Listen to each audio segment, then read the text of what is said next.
So I think I'm in kind of a strange, awkward looking position here, but it's nighttime and the lighting in my apartment, I'm trying to find like good lighting. So any apologies if it looks like I'm sinking.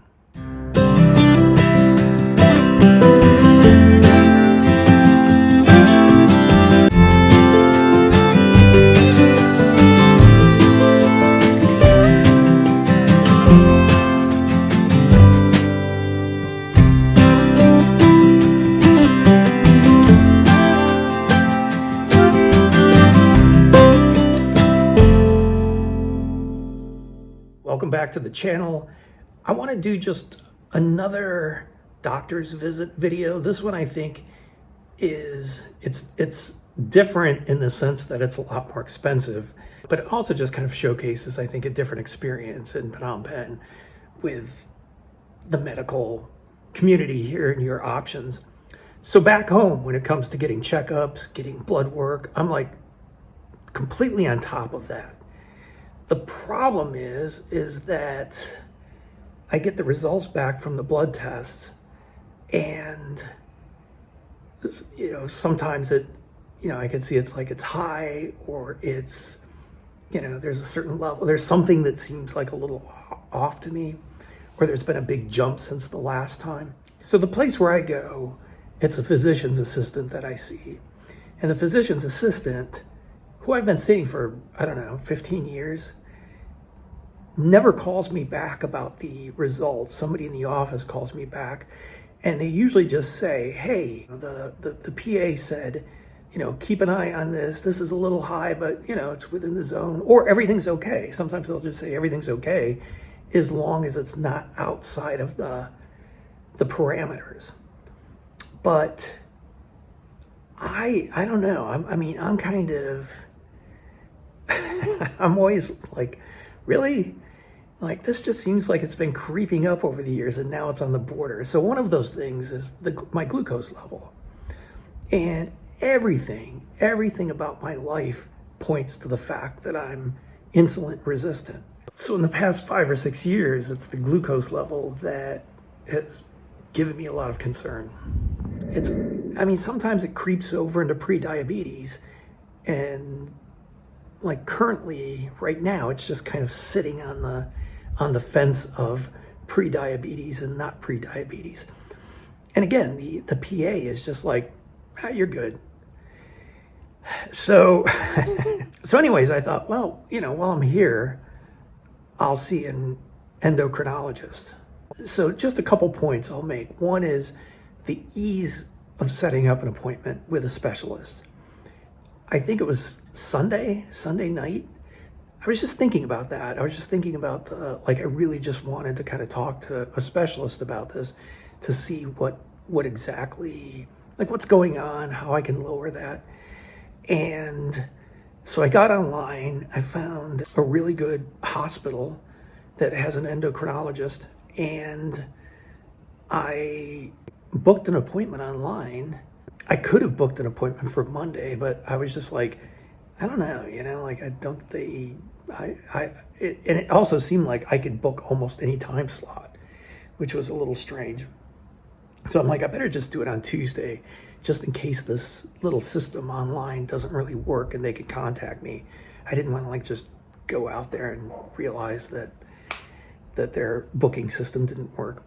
But I booked it for Tuesday, today, and got an email confirmation, got some text notices, and told me what I needed to bring. I just needed, if I had insurance, and I said I've got catastrophic insurance, so it would just be paying out of pocket, and passport, and that's it. So I go to the facility today, and it's a really nice place. It's super clean. I walked in immediately, was just, I guess I went up to the floor that I needed to go to, filled out some paperwork. It took a little while for the doctor. I don't know if she was running late or what, but in the US, sometimes you wait for like an hour and a half. So it wasn't that long.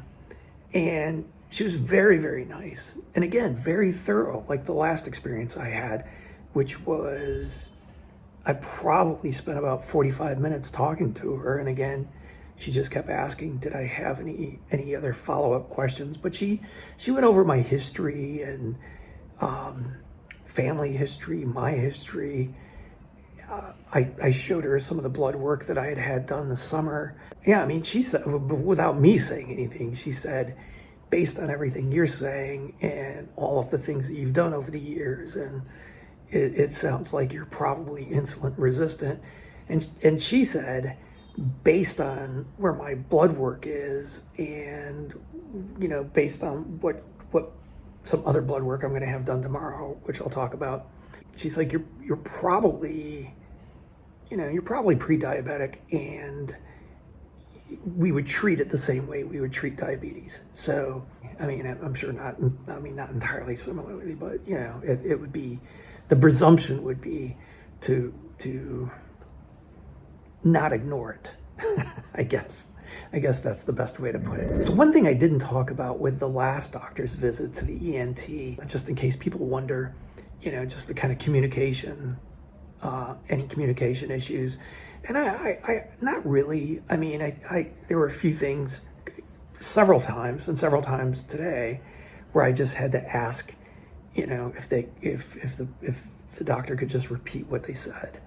I think the doctor today is, I think maybe Chinese.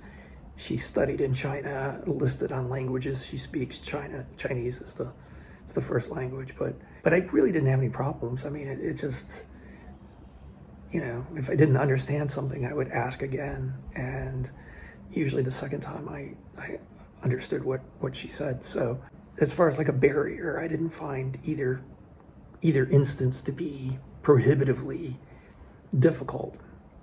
Anyway, she wants to do some more blood work tomorrow, and then she wants to meet with me on Saturday. So I didn't ask ahead of time how much things would be. I think maybe my optimism from the other day, well, where everything was $50, may have gotten the better of me. So so there are a couple things that are pricey with this. Again, compared to the U.S., not really, but. So the appointment with her there was a discount of $30. So the original appointment was $110 with a discount of $30, so it was $80, which is a lot more than the $20 for the ENT. The lab work, now this is, so I go in tomorrow, I paid ahead of time, but I go in tomorrow for the lab work. This seemed really expensive to me compared to other lab costs that I've seen people cite, at least in other countries. And I'm assuming maybe other places in Phnom Penh you could get cheaper blood work done. But anyways, this was $239. So I'll admit I was taken aback by that. But again, I don't know. Usually when I get it done, it's part of my healthcare plan, my insurance. I've got Blue Cross back in the US.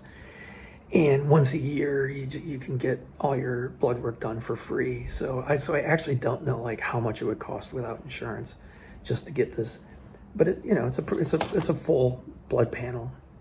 But I've heard way cheaper quotes for blood panels in Thailand, for example. I don't know if that's still true, but I remember videos talking about that, and I think in Vietnam.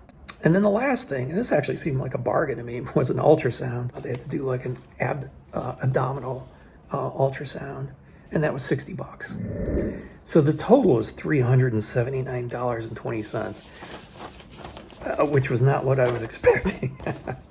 But as far as, I mean, again, compared to like an American experience, if I had not met my deductible, if you think about it that way, if I had not met my deductible and I had to pay for the blood panel, it would have cost way more than this. Just because I had a lot of, which I'll talk about in another video, the idea of just being proactive before moving abroad. The last 2 years, I've actually taken care of all kinds of medical stuff back home. So I know from just like getting the bills and looking at like how much it costs to meet with a specialist and how much, because I've also had some other ultrasounds done. It would, yeah, I mean, this is really not that expensive. I think it was sticker shock compared to the ENT. But as far as the experience goes, I was very happy with the experience. I go back tomorrow for the blood work. I meet with her on Saturday to kind of talk about options, about what to do. And, you know, as far as that goes, I'm pretty happy with all of that. So just a different kind of experience. This is a place called Intercare Hospital.